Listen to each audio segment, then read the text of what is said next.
प्रणाम करता हूं और उनसे आशीर्वाद लेकर के अपनी बात को प्रारंभ करता हूं।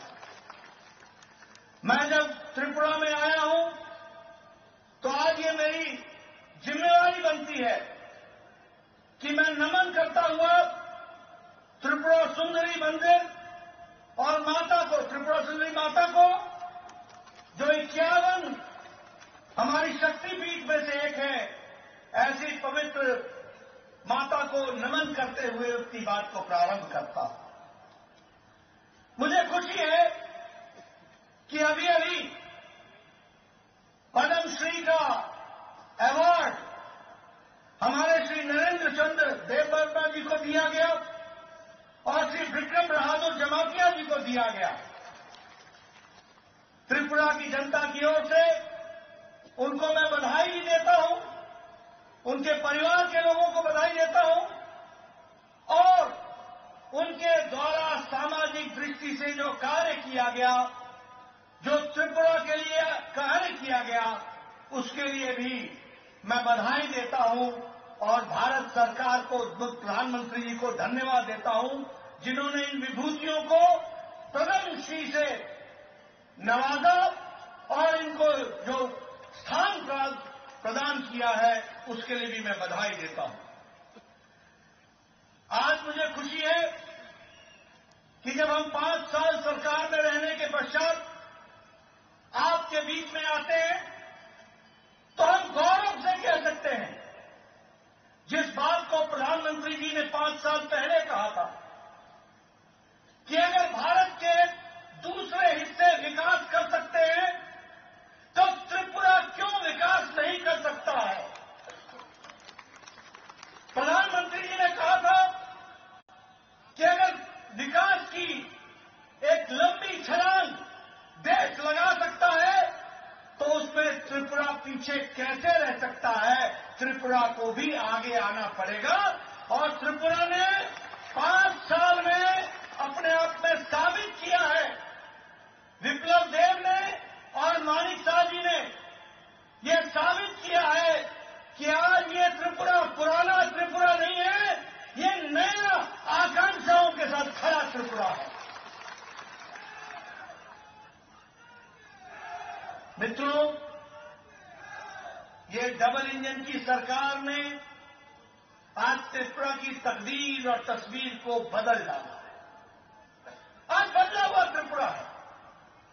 आज केंद्र की तरफ से, अभी मानिक शाह जी कह रहे थे, मैं बंगाली में सुन रहा था, उन्होंने उनकी भाषा में वो कह रहे थे कि प्रधानमंत्री जी हमारे गार्जियन है। सही कहा है इन्होंने, प्रधानमंत्री जी गार्जियन भी है और उनको नॉर्थ ईस्ट की, त्रिपुरा की विशेष चिंता है और इसलिए उन्होंने विशेष रूप से इसको आशीर्वाद दिया है।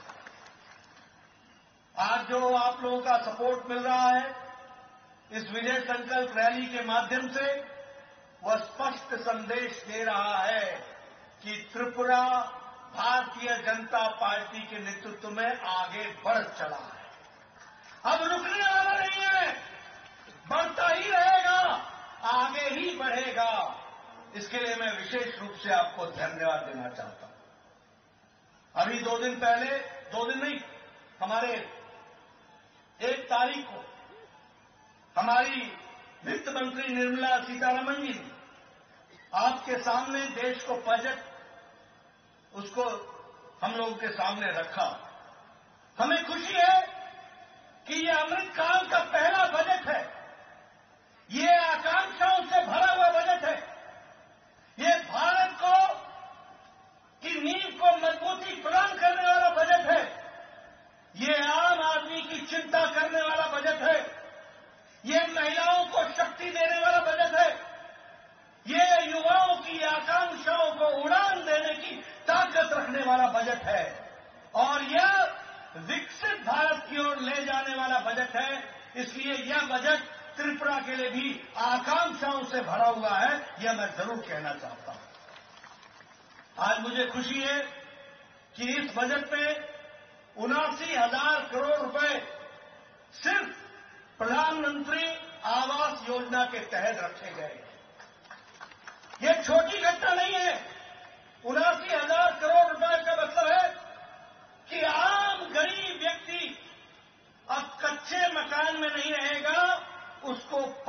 मकान में रहने की व्यवस्था की गई है। अगर हम देखें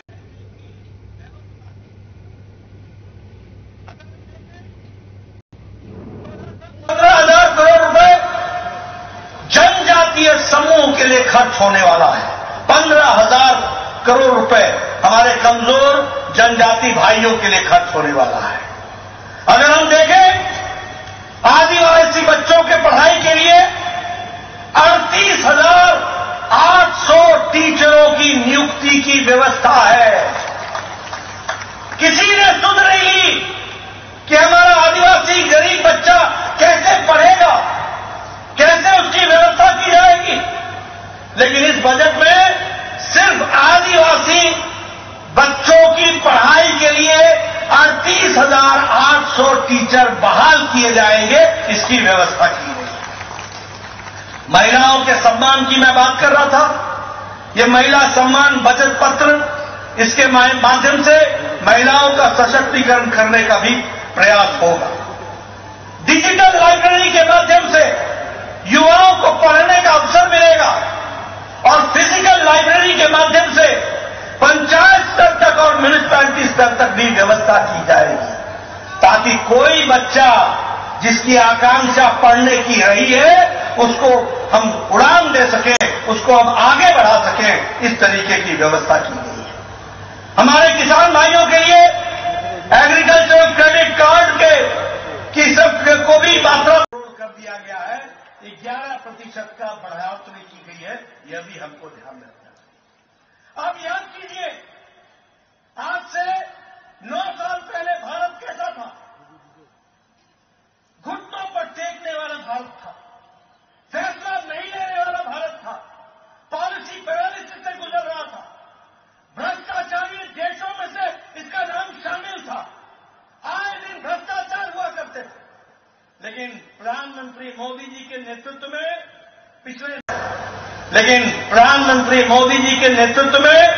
पिछले 9 साल में भारत आकांक्षाओं का भारत बन गया, छलांग लगाने वाला भारत बन गया, विकास की नई झड़ी लगाने वाला भारत बन गया और भारत दुनिया में अपने आप को स्थापित करता हुआ मजबूत राष्ट्र के रूप में खड़ा दिखता भारत दिख गया। ये हमको समझना चाहिए और इसीलिए मोदी जी के नेतृत्व में प्रोएक्टिव, प्रो रिस्पॉन्सिव और प्रो रिस्पॉन्सिबल गवर्नमेंट का काम भारत सरकार ने किया है।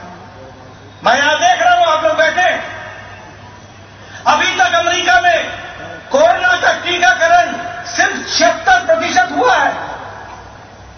यूरोप में कोरोना का टीकाकरण सिर्फ 67% हुआ है।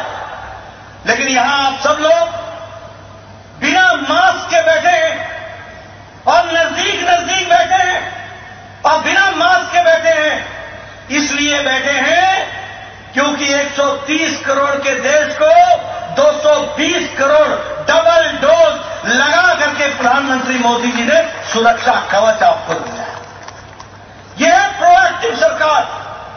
यह है वो सरकार जो 9 महीने में एक नहीं 2 भारत में बनी हुई वैक्सीन तैयार करती है और एक भारतीयों को 100% वैक्सीनेशन करने का काम दुनिया का सबसे बड़ा वैक्सीनेशन प्रोग्राम, टीकाकरण प्रोग्राम किया गया।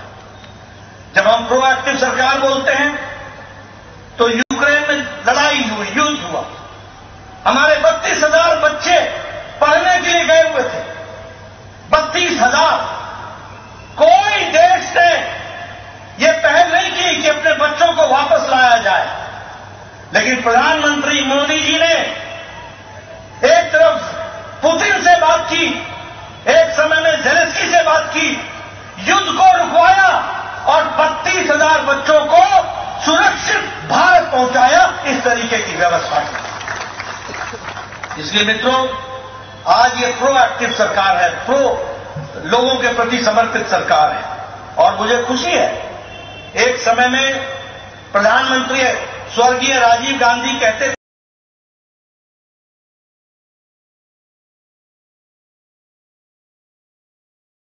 प्रधानमंत्री मोदी जी ने 300 से ज्यादा स्कीमों का पैसा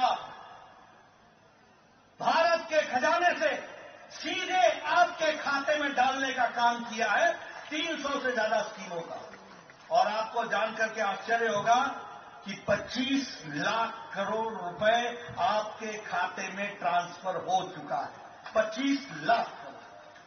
यह बदलता भारत, यह बढ़ता भारत। आज मैं यहां पर आया हूं। आप लोगों को अंग्रेजों का जमाना याद होगा, 200 साल हमारे ऊपर राज किया। लेकिन आपको जानकर आज खुशी होगी कि मोदी जी के नेतृत्व में जो भारत 10वें नंबर की अर्थव्यवस्था थी, वह अब ब्रिटानिया को, ब्रिटिश को, अंग्रेजों को पछाड़कर 5वें नंबर की अर्थव्यवस्था बन गई है। यह भी हमको याद रखना चाहिए। ऑटोमोबाइल की इंडस्ट्री में भारत तीसरे नंबर पर खड़ा है। जापान को पछाड़ करके भारत ऑटोमोबाइल में खड़ा है। आपने सुना होगा, अगर गाड़ियों की बात होती थी तो जापानी गाड़ी की बात होती थी, डैटसन टोयोटा की बात होती थी। आज भारत में गाड़ियां बनने में जापान को पछाड़ करके हम तीसरे नंबर पर खड़े हुए हैं और हमारे आगे चाइना और अमेरिका है, बाकी उसके बाद भारत खड़ा। अगर मैं बात करूं स्टील में, इस्पात में, तो भारत चौथे नंबर से छलांग लगा करके दूसरे नंबर पर खड़ा हो गया। अगर हम बात करें दवाइयों में, तो गरीब की फार्मेसी भारत बन गई है दुनिया के लिए सबसे कारगर दवाई और सबसे सस्ती दवाई भारत दुनिया को दे रहा है। यह परिस्थिति आकर के खड़ी हुई है। इसलिए मित्रों, विकास की दृष्टि से एक नया आयाम लिखने का काम हुआ है। हमारे गांव के लोग यहां बैठे हैं। मैं आज आ रहा था, मैं देख रहा था कि गांव कितने दूर दराज के इलाके में है। लेकिन आपको जानकर खुशी होगी कि 2014 में प्रधानमंत्री ग्रामीण सड़क 3,81,000 किलोमीटर था और आज प्रधानमंत्री मोदी जी के नेतृत्व में 7 लाख किलोमीटर ग्रामीण सड़क बन गई है। और आपके त्रिपुरा में पिछले 5 साल में 4,700 किलोमीटर की सड़क बनी है। ये बदलता भारत, ये बदलता देश, इसको भी हमको समझने की आवश्यकता है। मैं यहां यह भी बताना चाहूंगा कि हमारे ट्राइबल भाइयों के लिए विकास की नई योजनाएं बनाई गई। 36,000 गांव जो ट्राइबल से बहुतायत में है, उनके विकास के लिए प्रधानमंत्री आदि आदर्श ग्राम योजना का योजना बना गई। 400 एकलव्य विद्यालय बनाए हैं, 400 एकलव्य विद्यालय, ताकि हमारे जनजातीय क्षेत्र के बच्चों की पढ़ाई की व्यवस्था हो सके।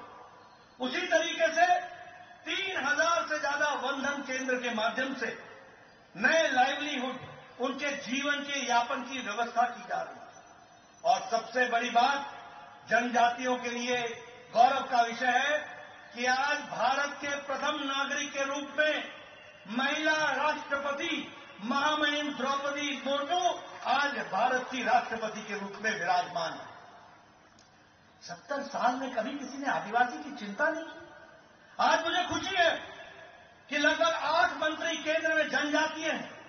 मुझे खुशी है कि हमारे मुख्यमंत्री जनजातीय रहे हैं। मुझे खुशी है कि 5 हमारे एनडीए के उसमें विभिन्न पदों पर हमारे जनजातीय मंत्री। और अगर हम ट्राइबल कम्युनिटी की बात करें तो बजट को जनजातीय क्षेत्र में 4 गुना बढ़ा दिया गया है, 4 गुना बढ़ा दिया है। मुझे खुशी है कि आप यहां का स्कॉलरशिप बच्चों के लिए डबल कर दिया गया, दुगना कर दिया गया। मित्रों, ये इसका फायदा आपके बच्चों को मिलने वाला है और आपके माध्यम से, उनके बच्चों के माध्यम से भविष्य उज्जवल होने वाला है। यानी प्रधानमंत्री मोदी जी ने आज की चिंता नहीं की है, आज के साथ साथ आने वाले भविष्य की भी चिंता की है। इस बात को भी हमको याद रखना है। मित्रों, आज बदलता भारत है, बदलता त्रिपुरा है। जब मैं ये कहता हूं तो आप बताइए, बहनें मेरे को बताएंगी आपको गैस का कनेक्शन मिला है कि नहीं मिला है? मिला है कि नहीं मिला है? बहनें बताइए, गैस का कनेक्शन मिला है कि नहीं मिला है? लगभग 11 करोड़ गैस का कनेक्शन दिया गया है। त्रिपुरा में 2,70,000 गैस का कनेक्शन दिया गया है और अमरपुर में 7,723 गैस का कनेक्शन किया गया। अब मैं गांव से आता हूं, मैं पहाड़ी इलाके से आता हूं, मैं बताना चाहूंगा, आपको याद होगा कि नहीं होगा, लेकिन मुझे याद है, हमारी माताएं बहनें सुबह 5 बजे उठती थी, जंगलों में जाती थी, लकड़ी काट के लाती थी, फिर लकड़ी से चूल्हा जलाती थी, 200 सिगरेट के बराबर का धुआं अपने फेफड़ों में लेती थी, फूंक फूंक करके लकड़ी का चूल्हा जलाया जाता था। मैं सही बोल रहा हूं कि गलत बोल रहा हूं? सही बोल रहा हूं? होता था कि नहीं होता था? आजकल बहनें टक से लाइटर जलाती हैं, 5 मिनट में चाय, आधे घंटे में भोजन, पतिदेव को खुश कर देती हैं और परिवार को आगे बढ़ाती हैं। फर्क पड़ा है कि नहीं पड़ा है? उसी तरीके से प्रधानमंत्री आवास योजना में, मैं प्रधानमंत्री आवास योजना की चर्चा कर रहा था, मानिक साहब से जिसे कर रहा था। मैं 1993 में 1993 में पहली बार विधायक बना था, तो मेरे को मेरा ब्लॉक डेवलपमेंट ऑफिसर आके बोलता था कि इंदिरा आवास योजना में 2 पंचायतों में 1 घर मिला है, 2 पंचायतों में 1 घर इंदिरा आवास योजना में, बताइए किसको देना है? और मैं तकलीफ में पड़ जाता था कि इतने लोगों को देने की आवश्यकता है, 1 घर को मैं कैसे दूंगा, किस गरीब को दूंगा, कैसे बांटूंगा? आज मुझे खुशी है कि हमारे प्रधानमंत्री नरेंद्र मोदी जी हैं, जिन्होंने कहा है कोई गरीब कच्चे मकान में नहीं सोएगा, पक्के मकान में व्यवस्था की जाएगी। और 3 करोड़ 60 लाख मकान बन चुके हैं और 79,79,000 करोड़ रुपए इस साल के बजट में डाला गया है।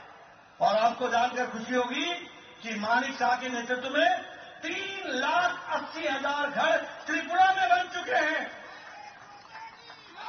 और अमरपुर में 4,934 घर बन चुके हैं, पक्के मकान। ये परिवर्तन है।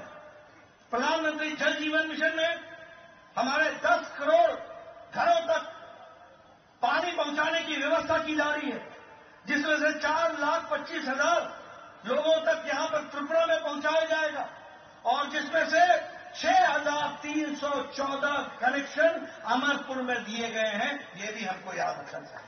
मित्रों, मैं आपका रिकॉर्ड लेकर के आया हूं, मैं आपको बताने आया हूं, मैं अपना रिपोर्ट कार्ड लेके आया हूं। यहां अमरपुर विधानसभा में 6,314 हमारे जल जीवन मिशन में कनेक्शन दिए गए हैं। ये भी हमको याद रखना चाहिए। आयुष्मान भारत में 11 करोड़ परिवारों को 5 लाख रुपए का हेल्थ कवर दिया गया है। और मानिक शाह जी ने त्रिपुरा में 13 लाख आयुष्मान कार्ड बांटे हैं, यानी 13 लाख लोग परिवार इसका लाभ उठा सकेंगे। यह परिस्थिति आकर के खड़ी हुई है। प्रधानमंत्री गरीब कल्याण अन्न योजना, बताइए राशन मिल रहा है कि नहीं मिल रहा है? राशन मिल रहा है कि नहीं मिल रहा है? राशन मिल रहा है कि नहीं मिल रहा है? 80 करोड़ की जनता को 5 किलो गेहूं या 5 किलो चावल, 1 किलो दाल, मोदी राइस, मोदी व्हीट, ये पहुंचाने का काम हुआ है कि नहीं हुआ है? आज भारत की अति गरीबी 1% से कम आ गई है। यह भारत खड़ा हुआ है। हमको इसको समझना पड़ेगा कि किस तरीके से विकास के काम चल रहे हैं। और अगर मैं बात करूं स्वच्छ भारत की, तो लगभग 4,50,000 इज्जत घर त्रिपुरा में बनाए गए हैं। 4,50,000। ये बदलता।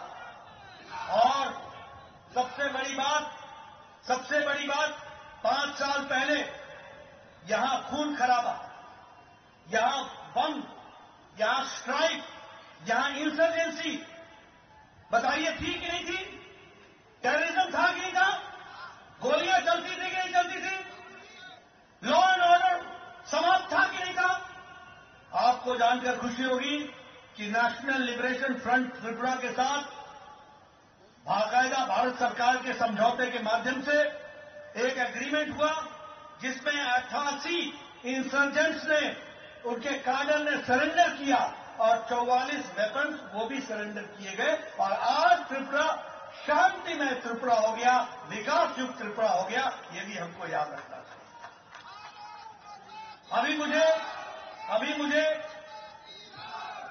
अभी मुझे ब्रू रियांग के साथी मिले थे, उन्होंने मुझे पटका पहनाया। ब्रू रियांग का 37 साल से झगड़ा चल रहा, उनको बसाने का काम और लगभग 37,000 लोगों को फिर से बसाया गया और भारत सरकार ने अपनी ओर से 600 करोड़ रुपए खर्च करके उनके निर्वासन का काम किया गया, उनको बसाने का काम किया गया। ये भी हमको ध्यान रखना।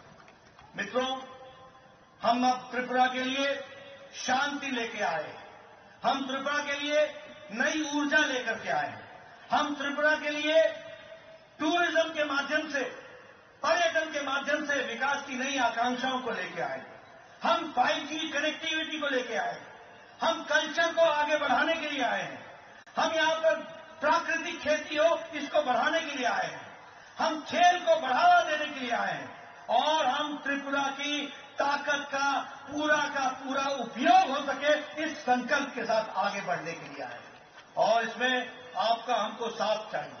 आज मुझे खुशी है कि अगरतला अखौरा रेल लिंक या व्यापार के नए ट्रेंड को, नई संभावनाओं को आगे बढ़ाता है और इसलिए इसके माध्यम से भी बहुत कुछ आगे बढ़ने वाला है, उसको भी हमको ध्यान में रखना चाहिए। मैं ये भी कहना चाहूंगा कि अभी प्रधानमंत्री जी आए थे और प्रधानमंत्री जी ने अभी लगभग 4,350 करोड़ का शिलान्यास किया है, त्रिपुरा के नए विकास की संभावनाओं को रखा है।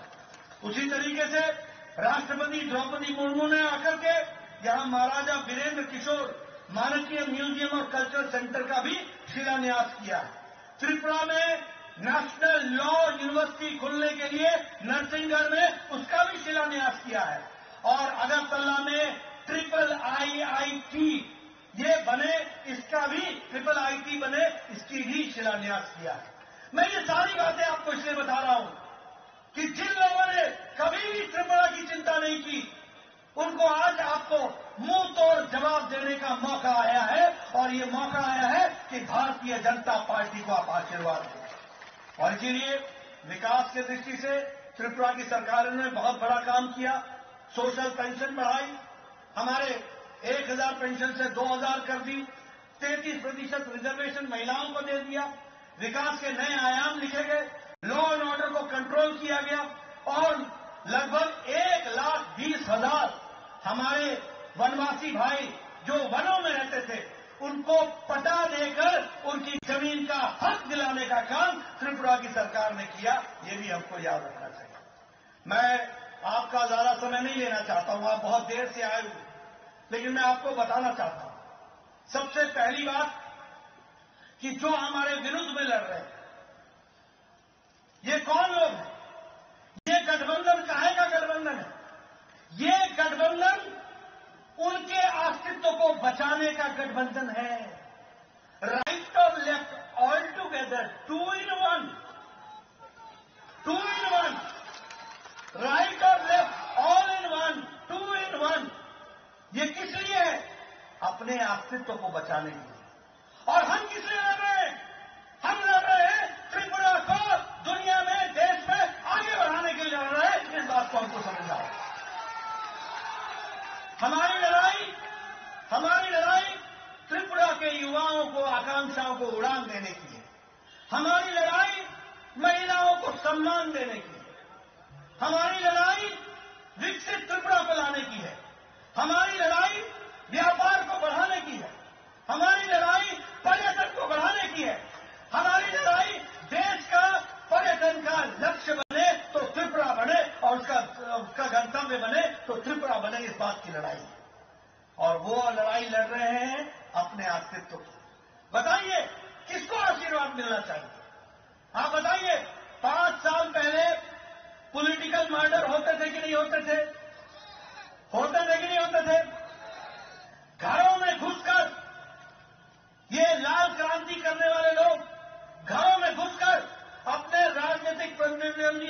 जीवन लीला समाप्त करते थे कि नहीं करते थे? पुलिस मूक दर्शक रहती थी कि नहीं रहती थी? पुलिस कुछ नहीं करती थी। आज हम ये गौरव के साथ कह सकते हैं कि हमारे भारतीय जनता पार्टी का कार्यकर्ता सुरक्षित है, लेकिन हमारे विरोधी कार्यकर्ता भी, हमारे पार्टी के विरोधी कार्यकर्ताओं को भी प्रजातंत्र में आजादी है, उनकी रक्षा करना भी हमारा काम है और हमने करके दिया। यह है बदलता त्रिपुरा। आप बताइए, कांग्रेस के जमाने में भ्रष्टाचार होता था कि नहीं? आप बताइए, कम्युनिस्टों के जमाने में भ्रष्टाचार होता था कि नहीं? आप बताइए, कांग्रेस के जमाने में अपने राजनीतिक प्रतिद्वंदियों के साथ मारपीट और उनकी जीवन लीला समाप्त करने का काम होता था कि नहीं? आप बताइए, कांग्रेस पार्टी के लोग भारतीय जनता पार्टी और अपने विरोधियों के ऊपर अटैक करते थे कि नहीं करते थे? आप बताइए, कांग्रेस पार्टी करप्शन करती थी कि नहीं करती थी? आप बताइए, कांग्रेस पार्टी कमीशन लेती थी कि नहीं लेती थी? आप बताइए, कांग्रेस पार्टी हमारे राशन में से भी चोरी करती थी कि नहीं करती थी? आप बताइए, कांग्रेस पार्टी के लोग कमीशन लेते थे कि नहीं लेते थे? आज ये दोनों मिल गए हैं, दोनों। किस लिए? इसलिए क्योंकि भारतीय जनता पार्टी के विप्लव देव और मानिक शाह ने त्रिपुरा की जनता को त्रिपुरा का हक दिलाया है, ईमानदारी लाई है, बेईमानी समाप्त की है, ईमानदार सरकार स्थापित की है और गरीबों का हक मिला है। आप इस हक को बरकरार रखना चाहते हैं कि नहीं रखना चाहते हैं? आप इस हक को बरकरार रखना चाहते हैं कि नहीं चाहते हैं? आप वो लाल गुंडाशाही को बंद करना चाहते हैं कि नहीं चाहते हैं? आप भ्रष्टाचारियों का काम समाप्त करना चाहते हैं कि नहीं करना चाहते हैं? अगर आप चाहते हैं तो इस चुनाव में अपनी इस उंगली से कमल का बटन दबाना, इनको काम देना और उनको आराम देना, इनको काम में लगाना, उनको घर बैठाना, ये आपका काम होगा और आप इस काम को करेंगे, मुझे पूरा विश्वास है। करेंगे ना? करेंगे? इधर से आवाज आ जाए, करेंगे? बोलिए भारत माता की, भारत माता की, भारत माता की। बहुत बहुत धन्यवाद। আমরা অসংখ্য ধন্যবাদ জ্ঞাপন করছি কেন্দ্রীয় সভাপতি শ্রদ্ধা জেপি নাড্ডাজি মহোদয়কে। আমরা সবাই মিলে জেপি নাড্ডা জিন্দাবাদ, জেপি নাড্ডা জিন্দাবাদ, জেপি নাড্ডা জিন্দাবাদ, জেপি নাড্ডা জিন্দাবাদ, নরেন্দ্র মোদী जिंदाबाद, नरेंद्र मोदी जिंदाबाद। दूध का सरताज प्रयाग